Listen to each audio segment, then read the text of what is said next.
अस्सलामुअलैकुम। आप देख रहे हैं के न्यूज चैनल एचडी। खबर शामिल करते हैं साहिवाल से। हमारे नुमाइंदे असलम कसूरी की रिपोर्ट के मुताबिक किसी भी मुल्क या किसी भी इलाके के लोगों की सलामती और सेहत और तंदुरुस्ती का सबसे बड़ा राज माहौल की दुरुस्तगी होता है। आज हमारी बदकिस्मती के गली मोहल्लों और सड़कों गलियों का एक अहम निजाम हमारी माजी की रिवायत के मुताबिक नहीं। जगह जगह कूड़े के ढेर, जाबजा गंदगी, फजा में उड़ती हुई जहर आलूद धूल, सीवरेज की अदम सफाई और दीगर ऐसी ही खराबियां और माहौल में आलूदगी के बायस तरह तरह की बीमारियां और सेहत मसाइल जन्म ले रहे हैं।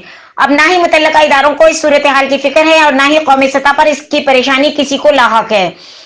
इस बारे में फिक्र रही है। आज हमारे अस्पतालों में मरीजों के बढ़ते हुए हुजूम की असल वजह आलूदगी और नाकस माहौल और गली मोहल्लों और गुजरगाहों या जाबजा कूड़ा करकट के ढेर हैं और रिहायशी और तिजारती इलाकों में गटरों के गंदे पानी से फैलने वाले ताफून है। इस सिलसिले में मुतल्लका सरकारी इदारों, म्युनिसिपल कॉरपोरेशन और हर मकतबा फिक्र करने वाले से गफलत और कोताही किसी भी सूरत मुनासिब नहीं।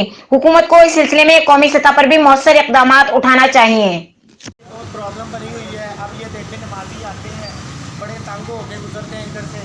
इतना गंद है, बदबू है इधर से, इतनी गंदी बदबू आती है जिधर बैठे हम काम नहीं कर सकते और कोई भी कस्टमर आता है उससे भी बैठा जाता है इधर।